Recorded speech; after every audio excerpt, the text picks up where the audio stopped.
Aujourd'hui, nous allons voir les accords du pluriel en S et E, ENT.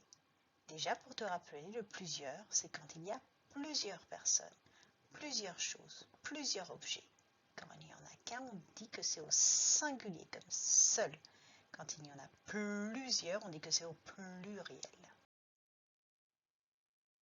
Pour passer une phrase simple au pluriel, il va falloir que tu distingues le nom du déterminant du verbe. Voyons ceci ensemble. Tu vois le triangle noir, tu te souviens? Le triangle noir, c'est le nom.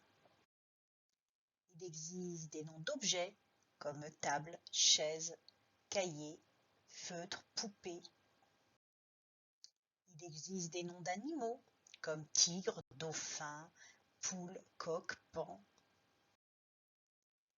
Il existe aussi des noms de personnes comme prince, princesse, oncle, tante, cousin. Le nom est toujours accompagné du petit déterminant collant.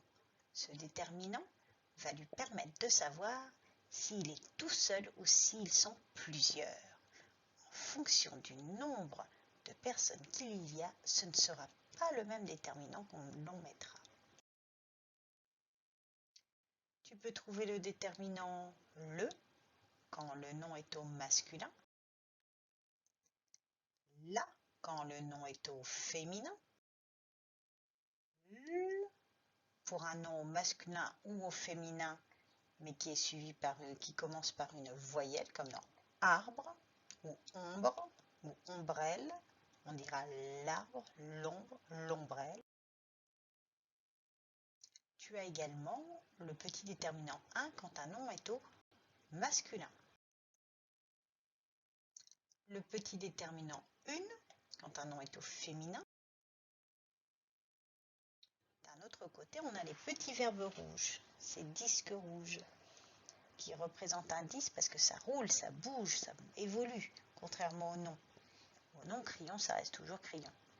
Alors qu'un verbe, c'est ce que l'on fait, chante, on peut chanter, on chantera, on chantait, nous chantions, vous chantiez, etc. Après cette petite révision, pour distinguer le nom du déterminant du verbe, voyons maintenant le pluriel. Le pluriel, les accords du pluriel, c'est-à-dire les petites lettres que l'on va ajouter quand il y en a plusieurs. Tu vois la petite image? On a le singulier, c'est quand on a un seul, on a un lapin. Tu le reconnais, le petit déterminant un qu'on a vu? Et le nom lapin. Et quand on en a plusieurs, on dit des lapins. Le 1 va se transformer en D, on va le voir tout de suite. Donc plusieurs, c'est quand il y en a beaucoup. Singulier, c'est quand il y en a un seul. Alors on parle de pluriel, dès qu'il y a deux choses, on peut dire que c'est au pluriel. 2, 3, 4, 5, 6, 1000, 100, 10 000, 1 million, etc. Passons d'abord le petit déterminant au pluriel. Au singulier, quand il y avait une seule chose, on disait le, la ou l. Cette fois-ci, si on veut parler de la même chose au pluriel, ce petit mot-là va se transformer en mot qui est encadré en rouge, les. Si au singulier, tu as utilisé les mots un ou une, au pluriel, tu vas utiliser le mot des. Pour les noms, on va utiliser une lettre simple. Tu mettras un S au pluriel. Pour cette année, c'est ce que je vais te demander. Il y a des petites exceptions, mais tu les verras plus tard. Donc pour les noms, tu mets un S. Quand il y en a plusieurs, tu mets un S. Attention de ne pas confondre, parce que maintenant, à chaque fois que tu verras un verbe, quand il y en a plusieurs, on écrit ENT. Et ces trois lettres ne se disent pas. Il y a trois lettres d'un coup et les trois lettres sont muettes. Donc tu écriras ENT au pluriel quand il y en a plusieurs, s'il y a plusieurs personnes qui font quelque chose.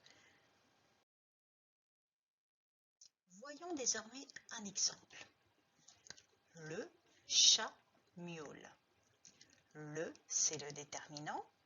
Chat, c'est le nom. Miaule, c'est le verbe. Là, il y a un seul chat qui miaule. Les chats miaulent. Ici, il y a plusieurs chats qui miaulent. On va commencer par mettre la marque du pluriel avec le déterminant. Tu vois, tout à l'heure, on avait le chat, on a rajouté le S pour écrire les. Maintenant, on va passer le nom au pluriel. Chat, il y a plusieurs chats. Donc, on va mettre un S à la fin de chat parce que c'est un nom. À la fin, miaule, c'est ce qu'ils sont en train de faire. Donc là, c'est un verbe. Donc, si c'est un verbe et qu'il y en a plusieurs, cette fois-ci, on met ENT. Voyons un second exemple. Ici, l'éléphant marche. Tu le vois en haut, l'éléphant qui marche? Dans l'éléphant, on a L qui est un déterminant, éléphant qui est un nom et marche qui est un verbe. On commence par passer au pluriel le petit déterminant parce que maintenant tu vois en haut, il y a plusieurs éléphants qui marchent. Donc les éléphants marchent. Le L au lieu va se transformer en les. On rajoute le ES cette fois-ci. Maintenant on passe le nom. Le nom éléphant, ils sont plusieurs, donc on rajoute un S.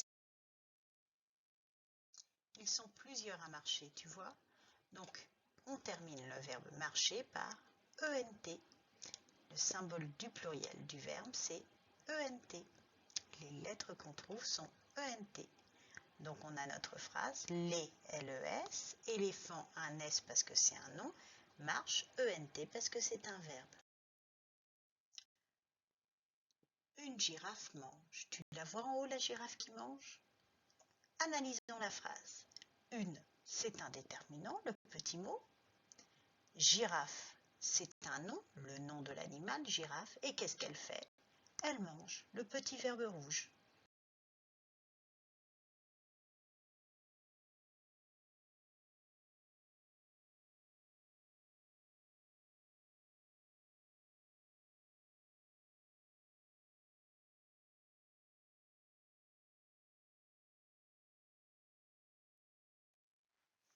Maintenant, regarde bien l'image. Cette fois-ci, il n'y a pas qu'une girafe, il y en a plusieurs. Il y en a 3.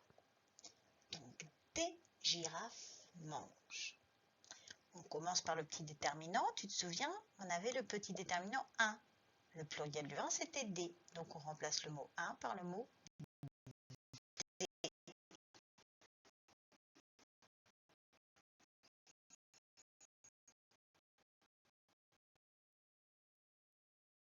Passons maintenant au nom. Girafe, il y a plusieurs girafes. On rajoute un S. Qu'est-ce qu'elles font ces girafes? Elles mangent. Mange, c'est donc le verbe, le petit verbe rouge qui indique ce qu'elles font. Et le pluriel des verbes, tu te souviens ce que c'est? Eh oui, c'est ENT. Voilà pourquoi j'ai écrit ENT. Des girafes avec un S parce que c'est un nom. Mange, ENT.